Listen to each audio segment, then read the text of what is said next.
Good morning, nerd.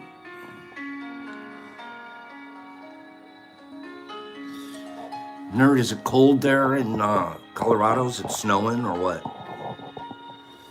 We had a big freeze last night.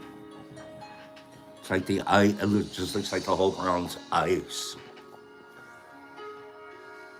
What's it like there?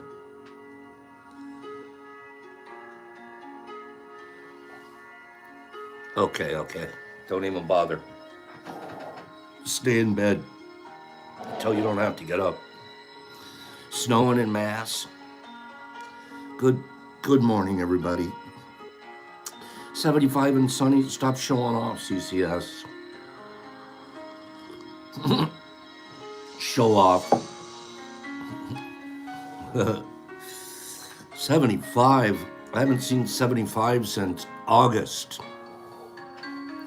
70 and cloudy. That's typical for Texas right now, huh? Fairly typical. Where is it? This one.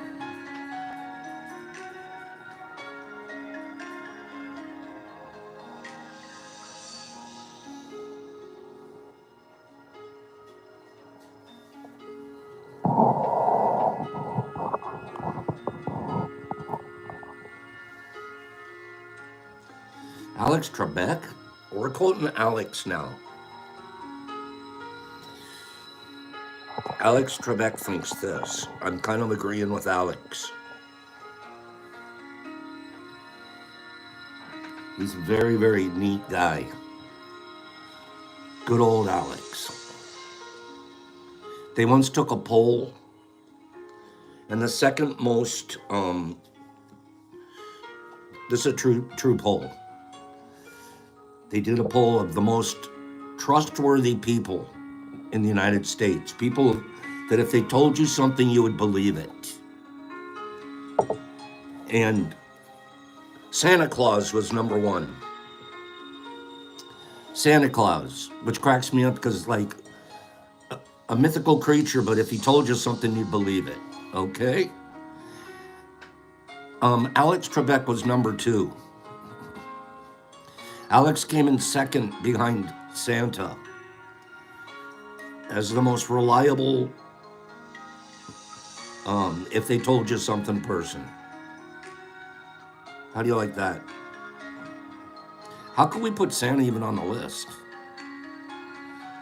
That's like putting the Easter Bunny on the, I don't know. Somebody give me an example. No, that's like putting the Easter Bunny on the endangered species list.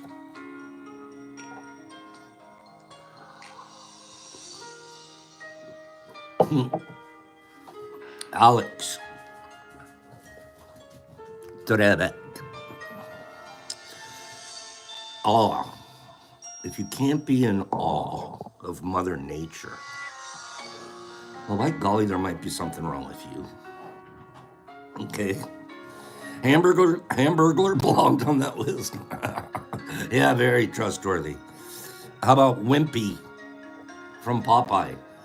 I'll gladly pay you Tuesday for a hamburger today. Okay. Yeah, we can trust you, Wimpy. Okay. Good stuff. I wanted to show you guys something. Hold on. Good morning. I like seeing you guys in the morning. This is going to be a real quick one. Factoid. This is pretty interesting.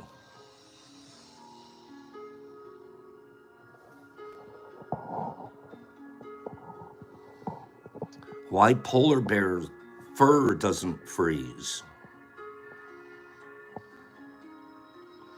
Their fur doesn't freeze. Laws sent me this article. They're also invisible to infrared cameras, meaning their fur has the same temperature as their surroundings. They jump right into frigid water, hunt, come back, and they eat their prey. Most mammals' hair freezes when it gets cold. Think of a human beard, for example. But polar bear fur does not freeze after getting wet. Turns out, hair grease is the secret. And it's partly what the fur has or what it lacks. Polar bear fur contains a cocktail of greasy compounds that make it exceptionally resistant to freezing. While the team was handling the fur, they noticed it was very greasy. When the team washed the hair, it lost its anti-icing properties. The team did a suite of molecular analysis to identify what specifically about hair grease might prevent ice from forming. They found high levels of certain compounds that are especially resistant to freezing, specifically because ice has a harder time sticking to those molecules in that grease. We therefore know why polar bears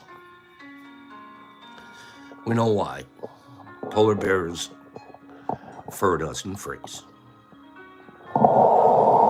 Anyone else want to know something about a polar bear fur? Ask Waz. Found out Waz knows all about, Found out Waz knows all about polar bear freezing and non-freezing fur. Okay? Interesting. Okay, you didn't miss anything, nerd, except for Waz was teaching us something. Okay. What was I going to do this morning? I had something to cover. I'm not allowed to do a lot of videos anymore. Brock told me no. Thank you to some of you that joined the Tea with B page yesterday. He went from, I forget what it was. He's up to about almost 30. So we're getting there. Okay, we're getting close. Never winter befores. We haven't done a never winter before in a while, have we? The never winter befores they're gonna go, what is a never winter before? Later today we're gonna do a never winter before. Meaning, Sue Littlemeyer. Let me show you.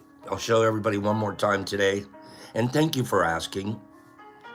We're just trying to pump up the volume on that so we have a backup page. Okay, we're trying to get a backup page. That's the page on YouTube. Tea with B.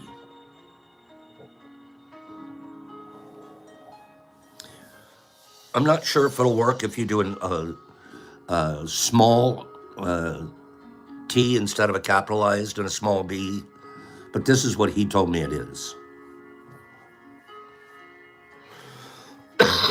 So anyways, thank you guys. Again, let's get on that. We need 50 so he can start practicing getting that page active. Oh, Bill says to use the A. To use the at. Brock's right there. Hi, Brock. So use the at. Okay. I'll do a new one of these for tomorrow, and it'll have an at right there. Okay, I didn't know that. Okay. See? Thank you guys. At T with B. All right? And then we'll get that thing going. At T with B. Okay? Use the at. Use it. Use it before you lose it. A never winner befores. We give stuff away on the show a lot, but there's certain people that I've never sent something to. So later today, we're going to do a little thing, and well, the participants will ask you if you've never won anything here before, get ready because you're going to have a chance, and your chances are going to be bigger because it's only going to be a few of you. Okay? So, hey, thank you for helping us there, Brock. All right. So, never winner before's are going to get a chance. Matrix Revolution. This is a channel about being kind. We learn how to be kind here, then we learn mycology a little bit, and then later on, we do a reading at the end of our hour to 15 minutes, hour and 15 minutes, and we get to know each other. Comes a little help network, actually. So if you want a donut, somebody give him a donut for me, please. Send him a chocolate donut. Good morning, have a chocolate donut. We give chocolate donuts to anybody new here. We don't give powdered donuts, white powdered donuts. We just don't do that, okay? We don't do that. And the reason that we don't do that is because it's sort of a trigger for Pops, okay? He's 34 years plus in recovery. How long? No, it's 35 years. So, I've lost track. That's a pretty good thing to lose track of. Remember yesterday I said we're going to talk about futuristic concepts that are real? So Matrix Revolution, look at all those people giving you donuts. Take as many as you want. Okay, you can have as many as you want. Matrix is in Australia too? Okay, that's cool. We have a great guy there. Jesus Christ in Australia. Good morning, everybody. 3D printed organs. I'm missing a kidney. That's okay. They'll just print one for me. What? How about a liver? Get up, no problem. Print you up one right away. 3D printed organs. They actually did it in the 2010s, the late 2010s, so 2018s, 2019s, etc. They actually can do this. These are futuristic concepts that are real. Now, they may be in small dose practice, but this is happening. Good morning, Melody. Labs can print tissue scaffolds for ears, liver patches, or skin grafts. So far, they haven't gotten really all the way into the internal organs, but they will. Early in testing, but this truly sci-fi thing has come to life.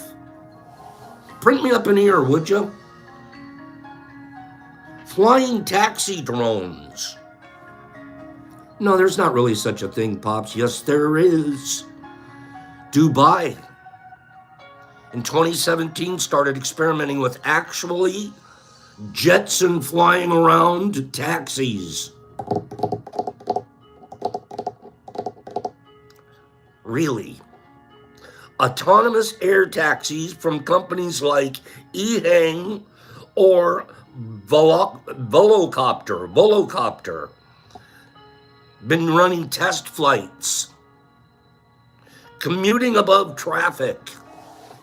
Possibly soon. Here's one for you.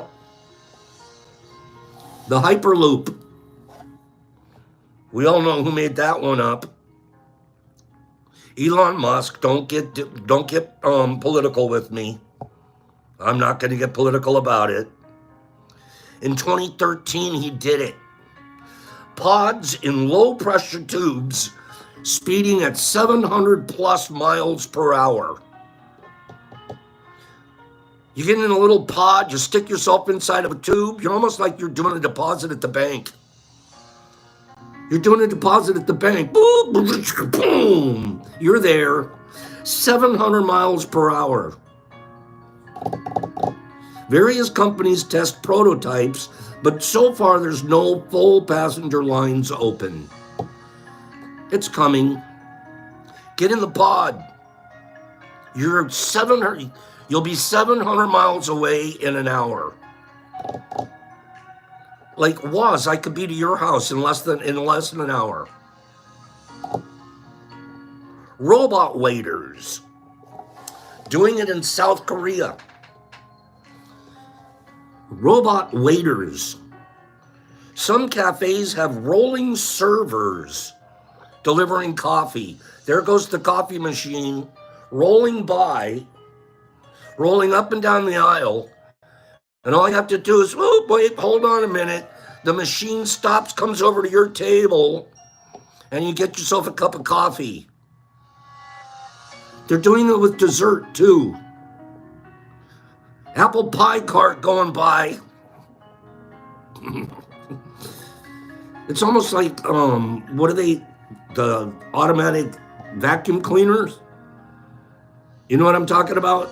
I have one. Of course I had to buy one. It was the dumbest thing I ever bought in my whole life. $300 later, I've used it 3 times. You have to program it. You have to put it on an app. You have to do this. You have to do that. It doesn't get the corners. It goes back and forth. It makes noise. Okay? It totally sucks, Cleanie. I'm not kidding you. I'm so disappointed. I said, I'm going to get the high-end model because I know there's going to be a sucky-end model. So I don't want to blame it on, lack of investment. So I'll drop a dime on it. One of the dumbest things I've ever bought. I had it for sale right now. I can let you have one for $199. No. This will go in the garage sale. This is going to go in my garage sale. So probably get about $20 for it. Okay? Dumbest thing I ever bought. Does anybody else have one? Sounds like Cleanie has one and he gets it. Only good vacuum cleaners suck. Oh, wow. Oh, wait a minute. That's a good one, was. Okay. That was a good one. Okay, it doesn't suck. It doesn't work. Okay? Robot waiters. You don't even have to tip it. You don't even have to give it a tip. Smart contact lenses. They were attempted to measure glucose in tears for diabetics.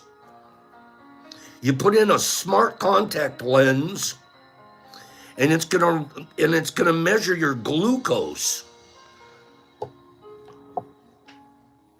They started that. Google did it in 2014.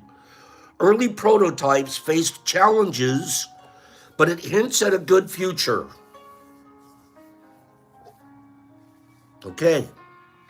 There's other ways they're doing that now already, right? You're walking around with the glucose monitors on you and stuff. Artificial gills. Boop, boop, boop, boop, boop, boop.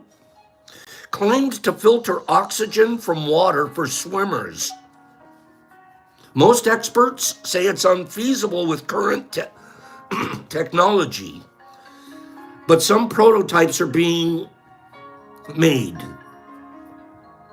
Swimming through water, you don't have to come up for air, and you don't have to wear a tank because it's going to take the oxygen out of the water, and that's where you're going to get the water. You're basically a fish. A human fish. Solar roadways. Solar roadways. Yeah, right, Katie? That's a good one. I really don't understand cosplay. I mean, I do if you're like maybe up to college age. And I'm not trying to be mean or rude or anything. I'm honestly saying I don't understand it. I have an open mind now. Now that I'm like, trying to gain goodness and kindness. I have an open mind. I don't care where you wear your pants anymore. It used to really bother me. It did. Pull your pants up! Now it's like, you know what, man? Express yourself however you want. I used to be the pull your pants up guy. I'd almost pull over on the side of the, hey kid, pull your pants up! Why? Why was I in charge of everyone else's pant level? But I was. I mean, I wasn't rude. Honestly, I didn't go do that. But it was like inside, I'm like, pull your pants up. Then I judge you. Then, oh, yeah, you're one of those low-wearing pant guys. That means, okay? And then, it automatically means stuff that it doesn't mean at all. Okay? Pop's the pants police. I was. Pulling people over with a whistle. Oh, it was quite the thing there for a while, wasn't it? And don't forget, I was living there downtown LA. All right? Oh, we had to go through there all the time. Oh, East LA. Compton. No kidding. I did a lot of work in those areas. Great, great city. Pull your pants up. I've changed. I really have changed. When I tell these creepy stories about myself, I'm, wait a minute.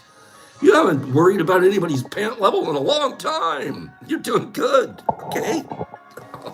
Pull your pants up. There's other things like that, right? You get this little thing and you automatically jump to conclusions, too, about people, right? It's like, it means nothing. All right, let the guy wear his pants wherever he wants. Pops. Okay. Enough. I really didn't want to see their undies, Anthony. I know. But it's always boxers too. It's like I wear tight whites. I'm not gonna lie. I kind of go tight. Boxers, it's almost like, what's the point? You're just wearing a layer on top, under a layer. So, I don't know. It's too much information. Sorry about that. Sorry about that. I mean, not tight, but like Hanes. Like,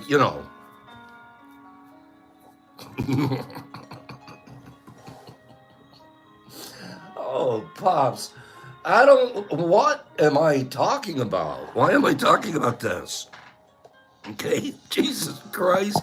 I knew you'd have a comment. Maybe I was just looking to see if you were here. Okay? I've told you guys 100 times what kind of underwear I wear. I've told you 100 times. Everyone here knows what kind of underwear Pops wears, okay? We all know, okay? Burger King underwear. Burger King, wait for it. Wait, it's right here. Burger King. Right? Okay?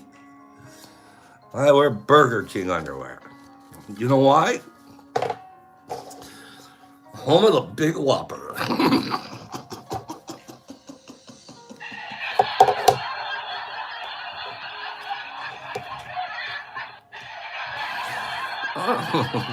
Every time I tell it, I laugh harder. That's for the new people, okay? That's for you, new people. Everyone else has heard that one before. Bill, don't tell on yourself, okay? You can use that one if you want, you guys. Okay? You guys can use that one if you want. It's okay with me. All right? I didn't make it up, but I've been using it for a long time. All right, here we go. That's special. No. A fish sandwich. Oh, God, who said that? Who said that? Wait. Oh, God. Oh, no. All right, why does Pops always get carried away on this stuff. Okay, because I'm trying to make you laugh. That's why. I'm laughing myself. Okay. Good morning, Laura Young. There's Laura. She's young. Good morning, Laura. You caught me at a very whopping moment. At a whopping moment. Yes, indeed. Okay, forever young. Good morning, Laura. Okay, if Laura's new, shouldn't we be sending Laura a couple of chocolate donuts? Laura, have a chocolate donut. I don't remember you here, and I'm glad you are. Okay, she's gotta learn, Sandy says. Oh, she's not new? Okay. Laura Devine's sending them anyway. We're sending Laura. We don't care. Laura's getting bombed with donuts anyways. Okay? Have as many as you want. Solar roadways. Panels with LED lights that vehicles drive on, generating power. The pilot project does exist in Idaho, but its cost is way too high right now. One more. This one's, we already know they're doing this one. This is pretty mind-boggling. Welcome to Science 2030. They've been doing this from the 2010s into now. Putting a signaling device in your brain. Boop. And it sends signals to your prosthetic limb. So if you've got a prosthetic arm, you can automatically, moving it from signals that are implanted in your brain. Brain signals that move robotic limbs. Real applications helping amputees regain dexterity are now real. That is some amazing technology. I have a nephew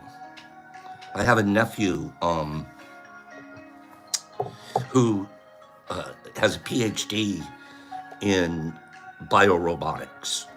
And I remember it was about 10 years ago when he was getting his PhD, and I was, biorobotics, what the heck is that? And he got leg into this one company, 2 or 3 guys started it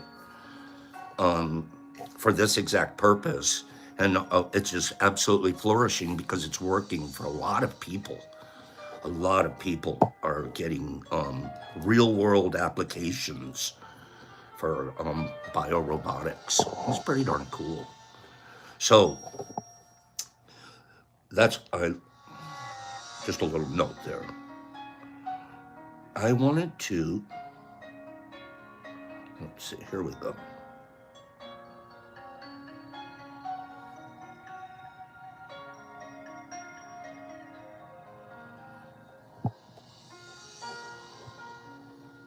In ancient Rome, is that true, nerdy? Yeah. Oh, I get what you're saying. Supplement. How'd you like to just strap on a little extra outside your regular leg and you could just hike forever with something like that? That'd be pretty cool, right? In ancient Rome, people paid professional. Here was your job. Royalty in ancient Rome, well, I'm just going to put it bluntly, they didn't care for underarm hair. They didn't like underarm hair. Ancient Romans, they weren't bearded either. They were usually very clean shaven, short hair. Underarm hair, ugh. There was a job, there were jobs. Here's your occupation in ancient Rome.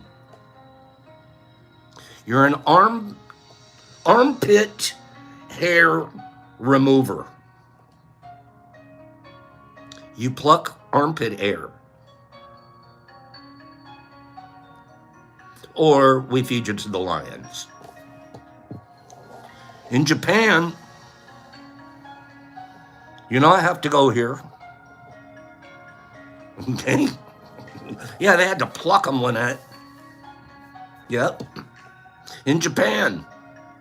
You know, I'm ending with this one. I mean, if we've talked about underwear, we might as well go the rest of the way. Am I right? Sue, I'm washing next to you. In Japan, there were professional, wait for it, fart performers. Professional fart performers. What did they do? How the heck, what? Explain. Well, they entertained crowds with loud, funny toots inspired by the Ha-Gesen, which is a 200-year-old scroll depicting epic fart competitions.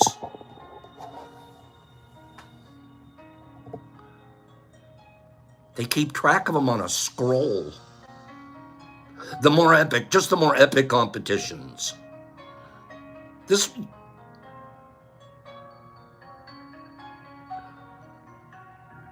You're basically a star for life. You go down in the Professional Fart Performers Hall of Fame, Hall of Scroll.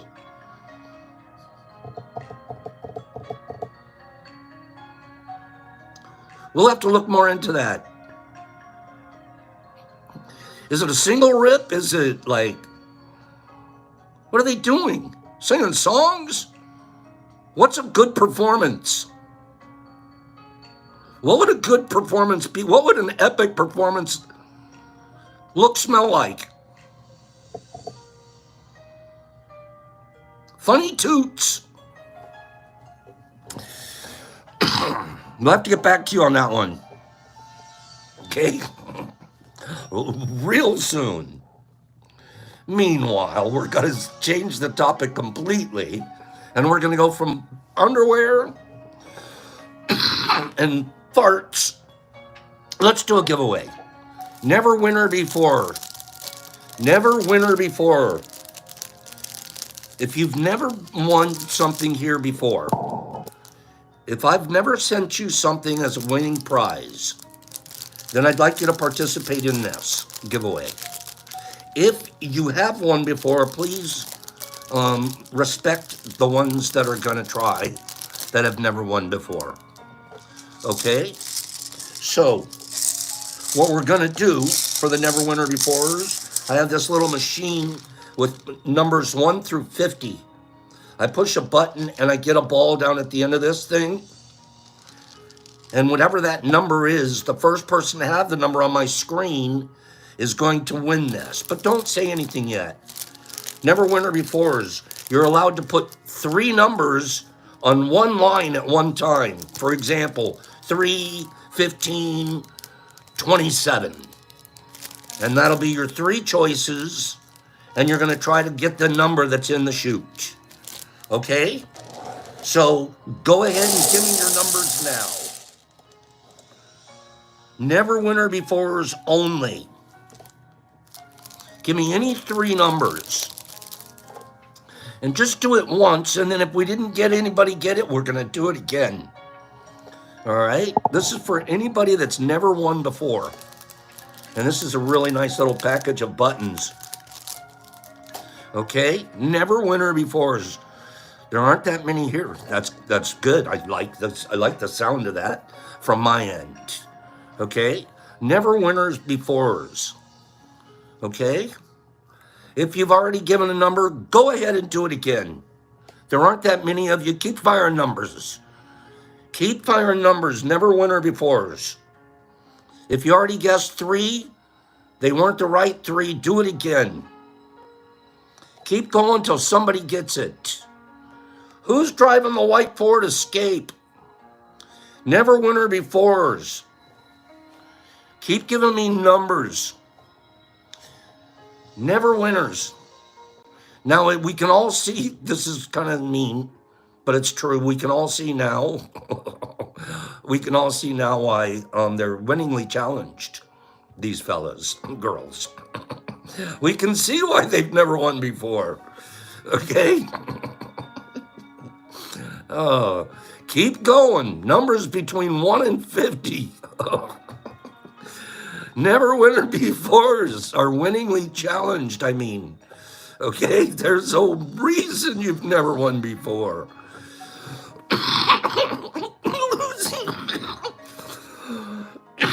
Don't say that. Okay, keep going. I haven't seen the number. I have not seen the number. Okay. All right, now it's gonna be, give me a number. Okay, numerically challenged. All right, give me a number, because I still haven't seen it. Somewhere between 35 and 45. Okay, 35 and 45. Same number, but I'm narrowing it down for the numerically challenged. Okay, between 35 and 45, and Aaron puts up a 33. Kill it, kill it, kill it. Classic gets it. Classic with a nice job, Classic, with a 39. Okay, got a couple other 39s in there, but oh gosh, it's fun to play with the never winner befores. Woo! Okay, here we go. Everyone else has it like it. Boom! There it is. Send me another one, Pops. Never winner befores. It's been about a half hour now. I'm teasing you guys. I'm teasing. Most of you have never even played, so don't stress. Please just understand I'm teasing. Classic. So I need your address. Okay, I need your address at the DetroitMushLab.net. That's my website. You'll scroll to the bottom of the website. There's a little place there to reach out and email me. Remind me who your name is here on YouTube, Classic, and send me your address. And we'll get this fella mailed off to you. Okay? And send me the right address. Even if you're numerically challenged, check the address twice before you send it to me. Okay? Just so we make sure you get it. All right? And I'm being mean now. Okay. That was fun. Thank you for playing Never Winner Befores. We'll do it again. I want everybody to win something here. Eventually, everybody has to get something. That's why we narrowed it down today. And thank you for all the vets, everyone else that's played and received something once or twice. Thank you for your patience on that and the fun that you have watching them play. Right? Isn't that fun? That's half the fun, is to watch other people have fun. Says Pops.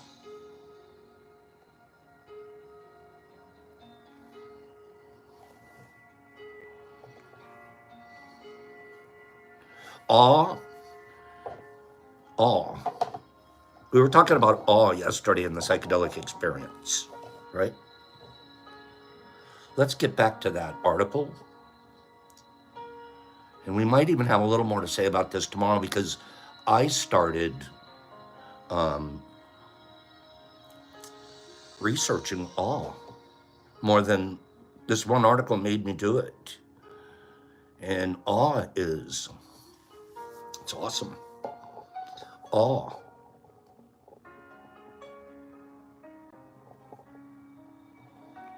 Awe can reduce feelings of isolation or loneliness, promotes a sense of interconnectedness, kind of like what we have here. This self-transcendence is also at the heart of the psychedelic research. A large portion of people who undergo psychedelic therapy report experiencing mystical experiences, which often include feelings of awe.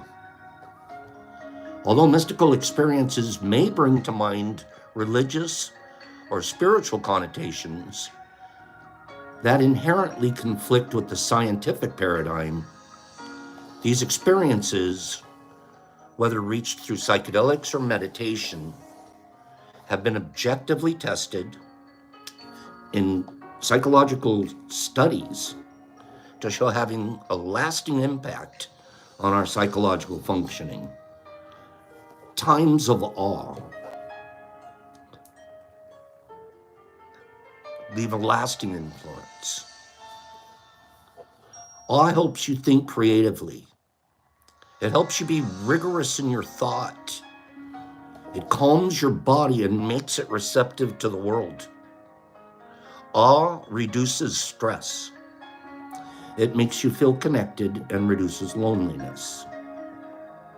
Millions of US adults suffer from depression, anxiety, and loneliness, with the long-term physical health effects from that. However, fewer than half of the people experiencing these mental health problems receive the care they need. As a result, it's particularly critical to continue studying something like awe, which anyone can have access to. It helps you understand the meaning of your life. And this is what it's all about, Keltner said, Dr. Keltner. We are in a lot of crises right now, and we need a reorientation. Brown intends to study whether the feeling of awe can invoke some of the mental health effects that psychedelics do, given to its similarities. The idea is to explore whether any of the same neurological biomarkers are identified with people experiencing awe as when they have a psychedelic experience. Awe experience, psychedelic experience. Let's measure those two and the bioconnectors and the ways that they can measure that and compare them. Studies are going to go on that. A huge piece of the psychedelic experience is the oneness of the universe. Be nature. I don't even know where it came from or why. But 4 years ago, I was like, be nature guy. I signed it at the end of everything. It's my tag line. Be nature. And I'm more connected. And that was 4 or 5 years ago. I started getting connected in a way I'd never been connected to any connection other than myself. And what everybody worried with, what I thought everybody thought about me. What was your scorecard? I wish I'd have known this stuff sooner. A huge part of the psychedelic experience is this oneness with the universe. The ability to connect with other people. We need that. Some, oh, not me. Not really. Look how much better we do in the morning when we connect. We have empirical evidence of it. We just found some, just something to do in the morning. Boom, you got your show, you got your routine. It's healthy, it's good. It fits into a lifestyle that's going to make you a little better person every day. Hey, that's a connection. That's a connection we didn't have till we had each other. That's awesome. Just that alone it fills me with awe. I'm not kidding. Brown says, I just see this as so important to the human condition.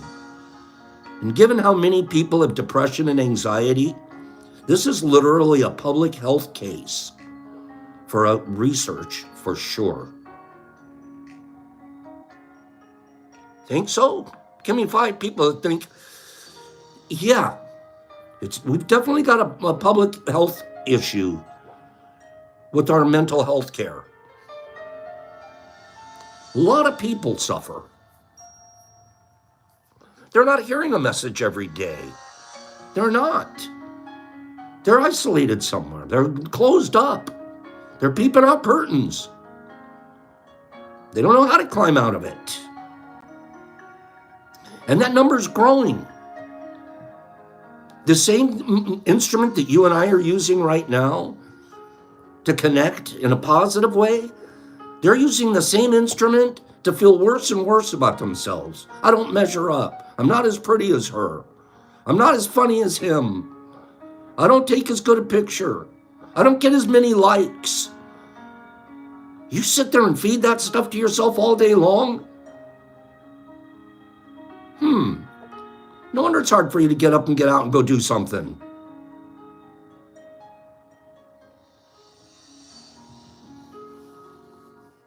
And that's the trash that's out there. That's the trash that we do. That's the trash that sells.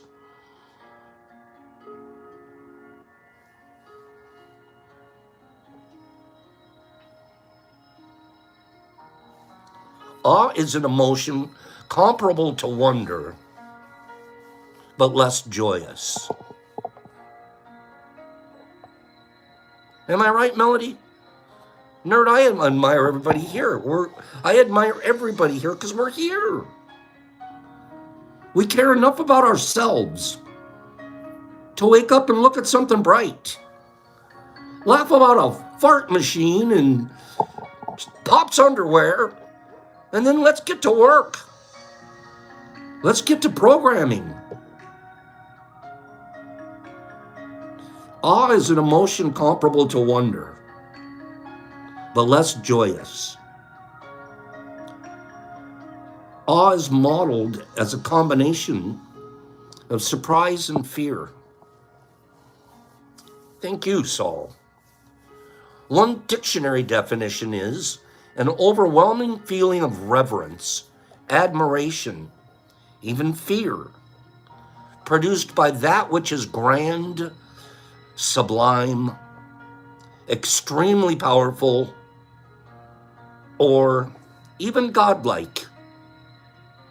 Another dictionary definition is mixed emotion of reverence, respect, dread, wonder, inspired by authority, genius, great beauty, sublimity,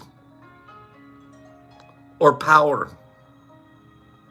We felt awe when contemplating the works of Bach. The observers were in awe of the destructive power of a new weapon. The word awe itself is a neutral. It isn't a positive or a negative. It's how we use it. Over 90% of the time as we're using the word awe, it's in the positive connotations. In general, awe is directed at objects considered to be more powerful than the subject or the observer.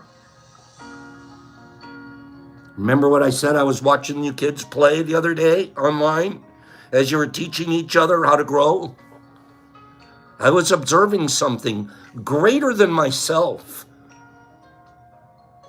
That's where the awe started.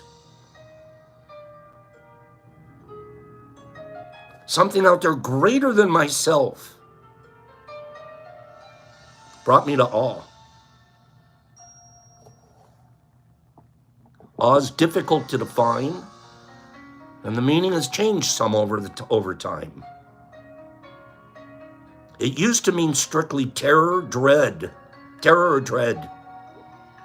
Then later it sort of changed into pain. And then in the 16th century, it started being used more like we use it now, where you're filled with awe.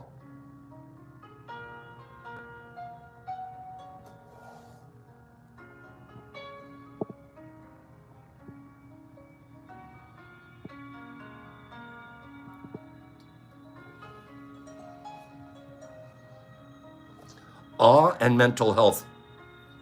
Is this a good subject for you guys? Honestly. This isn't even the reading. We have a little reading today, but it's awe that we experience. It's awe that'll help us grow. It's when we stop and we see the awe in something else. That's ego death. Awe and mental health. Awe is a unique emotional state comprising 8 to 10 positive feelings triggered by encountering novel stimuli that challenge the familiar. I wanted to, where's this one section? Give me a second here.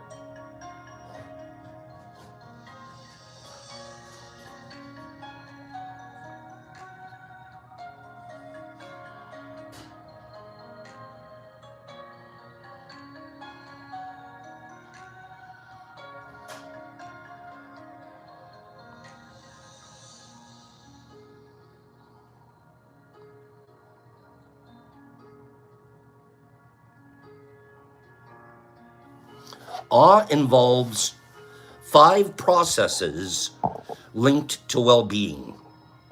This is scientific stuff here. It shifts in neurophysiology, a diminished focus on the self. Yes. Increased pro-social relationality, what we do. Greater social integration, and a heightened sense of meaning.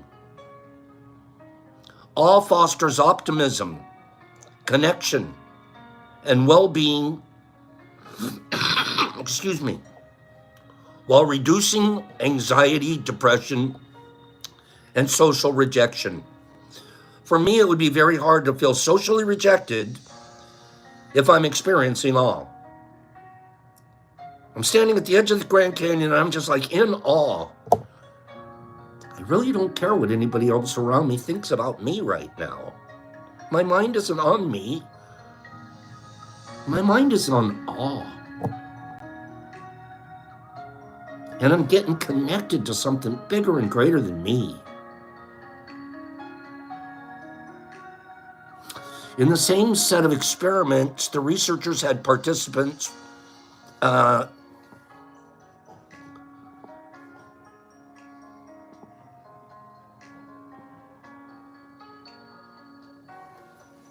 I'll move to this part. Personality and awe. Our personality. Some individuals may be more prone to experiencing awe. Using self and peer reports, researchers found that regularly experiencing awe was associated with openness to experience it. Regularly experiencing awe makes you more open to experiencing awe. Remember, I just said Grand Canyon. I don't have to go to the Grand Canyon to experience awe. I experienced awe 2 days ago, reading people talking back and forth, eavesdropping on your conversations. Someone like Niffy probably experiences it every time she looks at her marigolds and watches them open up. When you're out there doing that, it's harder to be depressed.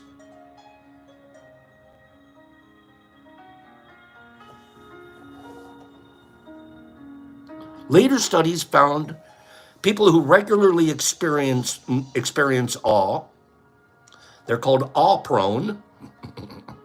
You're awe-prone, have a lower need for connective closure, and they're more likely to describe themselves in oceanic terms, such as, I am an individual of the earth, individuated in universal terms, as opposed to specific terms like I have blonde hair.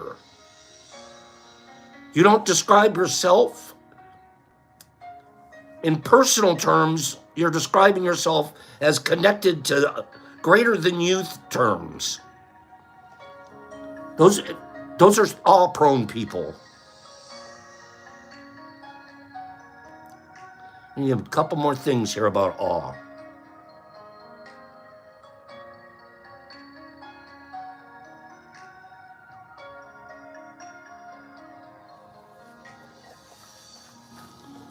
The researchers had participants write about a time they recently experienced natural beauty. awe condition, or an accomplishment, pride condition. When describing the experience of natural beauty, participants were more likely to report what they felt unaware of day-to-day concerns. They felt the presence of something greater. They didn't want the experience to end. They felt connected with the world, and they felt small and insignificant. The study of awe in the West is relatively recent, and the field needs more information. Nomura, Tsuda, and Rapalai found that the effects of vastness and accommodation leading to a diminished sense of self was consistent among Chinese and American participants. However, Chinese participants had more interpersonal awe experiences than Americans participants were self-awe experiences. Nature was also found to be very relevant to Japanese participants' awe experiences. However, the effect was not as positive as it was for American participants. So there's more about this awe. I'm going to read just a couple of these.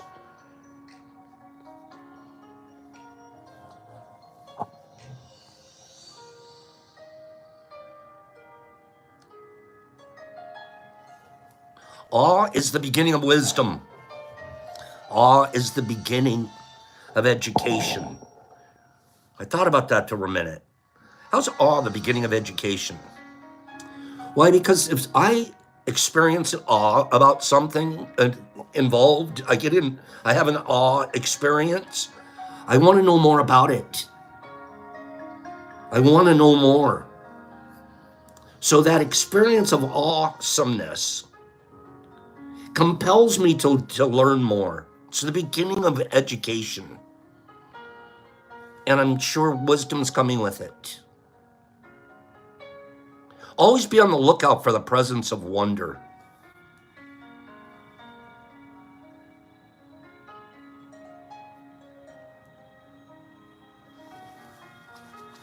The difference between fear and awe is a matter of our eyes adjusting.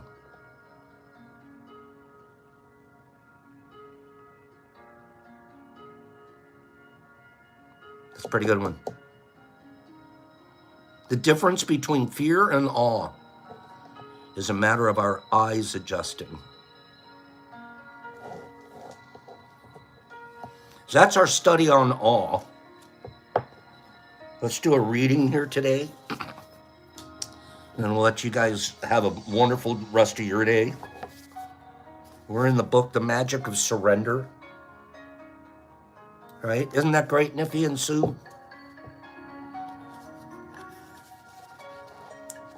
We're on page 180 for this particular reading today. I like that, B. Hendricks. B. Hendricks. Feed your soul with a little eye adjustment. That's a good one. It's only when we surrender our false ideas of love that we can embrace our calling.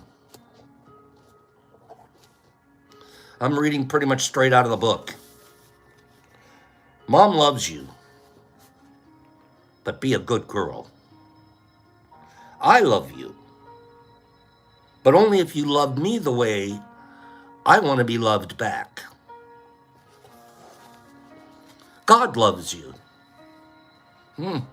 But if you don't follow his rules, there are some serious consequences for eternity. Does this sound like real love to you?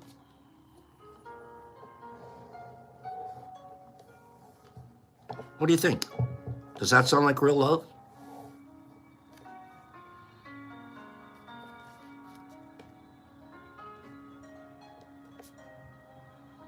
Not to me, nerdy. Only if you follow the rules. Only if you're a good girl. That was the kind of love I got growing up. I don't know about you guys. Really. It's not the person doing it. They're programmed to love you that way.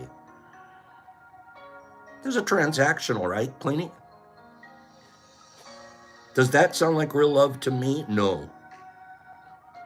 When we think this is love, we tend to get desperate for it. Then much of what we do in the frantic search for love. Even the drive for success and money and fame and power. Underneath it all is the need to be loved.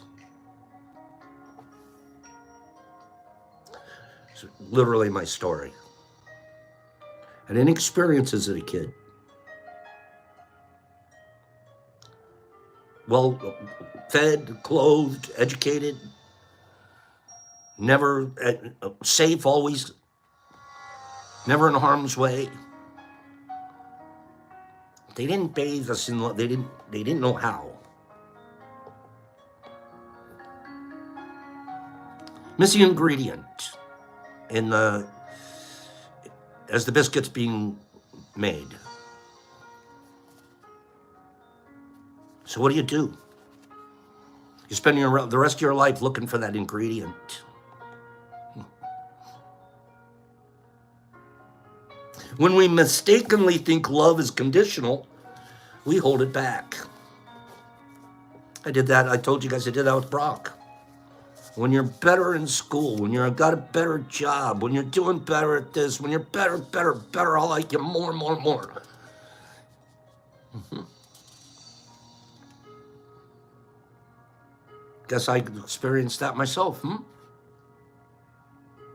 We wait to love until someone behaves the way we want, gives us what we need, and then they deserve our love. Once you find the one, you'll be complete.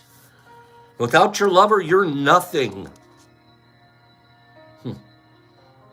These ideas pervade our society and our culture.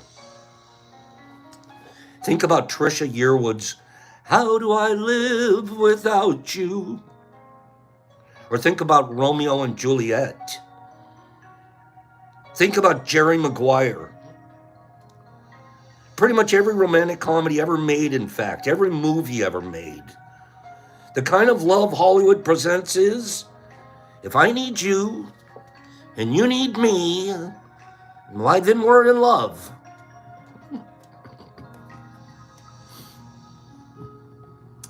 Yep, pretty much what we were taught. They've turned love into a drug.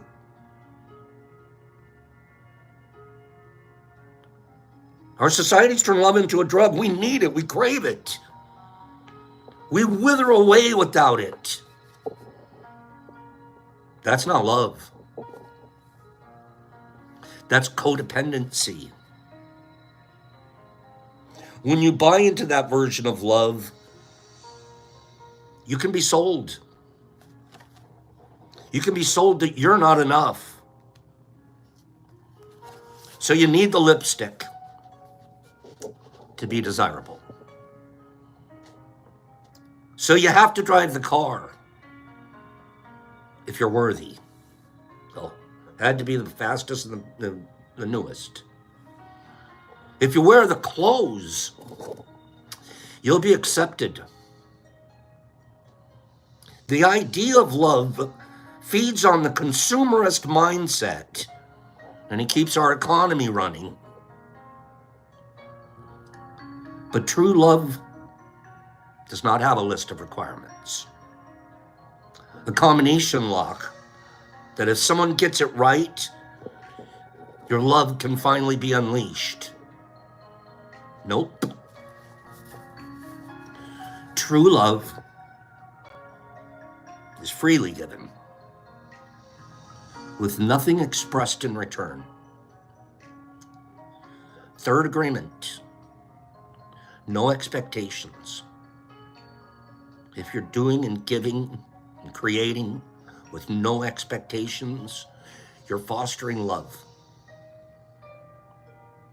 The minute you have an expectation, you're turning that situation into a transactional situation. You're not doing it freely anymore. You're waiting for your slice back, whatever it is. Even if it's just a handshake or a recognition and that's polluting yourself. You polluted your own offering.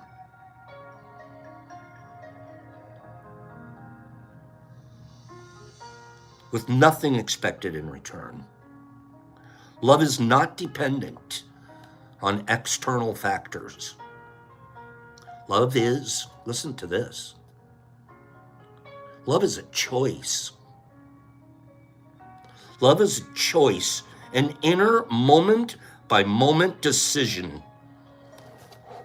It's a gift that you can give to anyone at any time. We'll pick up on that theme some more tomorrow. It was a great book, right? I heard you there, nerdy. It's a great book. It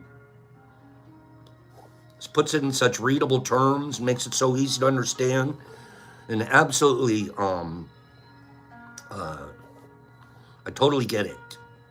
So if anybody's interested, grab that book, The Magic of Surrender.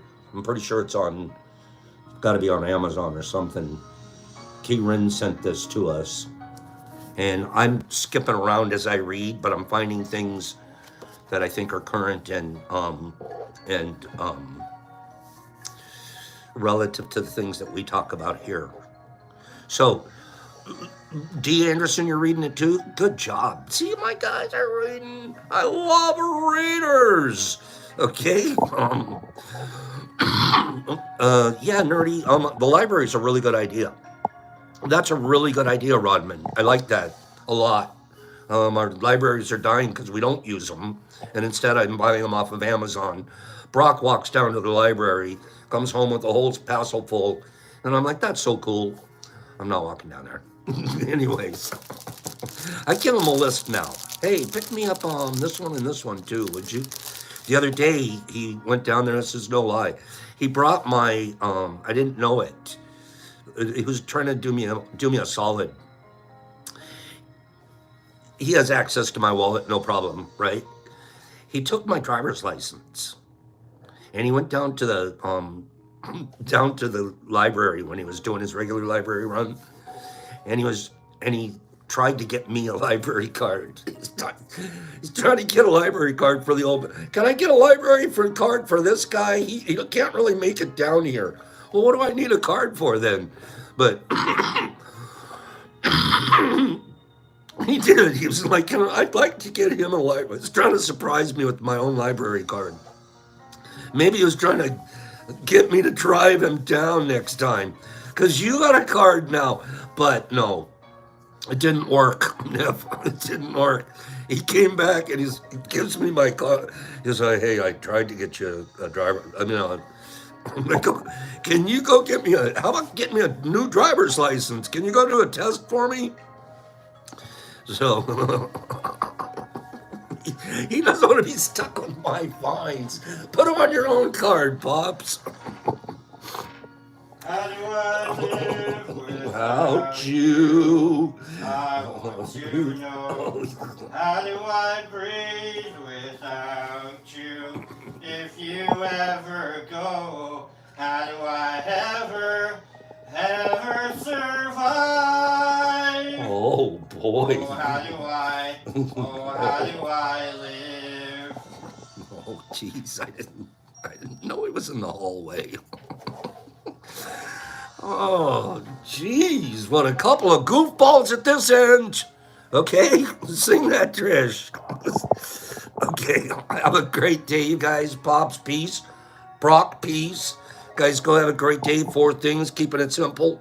We're going to keep it really simple, right? We're going to break the radio. I mean, we're going to keep it simple. We're going to be impeccable with the power of our word. We're going to not take things personal. We're not going to have expectations because we don't want to pollute the offerings that we give the world. And we're going to do our best, like Brock just did. That was the best. Okay.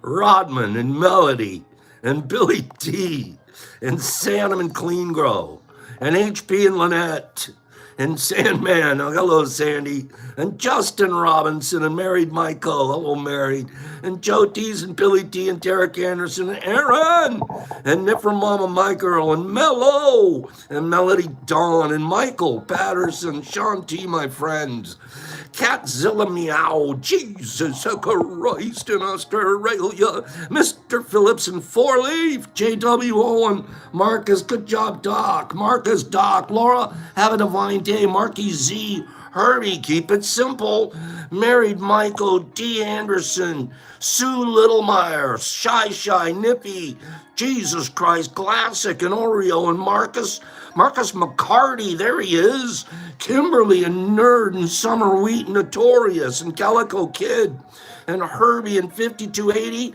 all day long, B. Hendricks, good comments today, Wazzy, Justin, and HP, and Joe Tees, and Trent, Pops, Peace, Brock, Pops, ouch.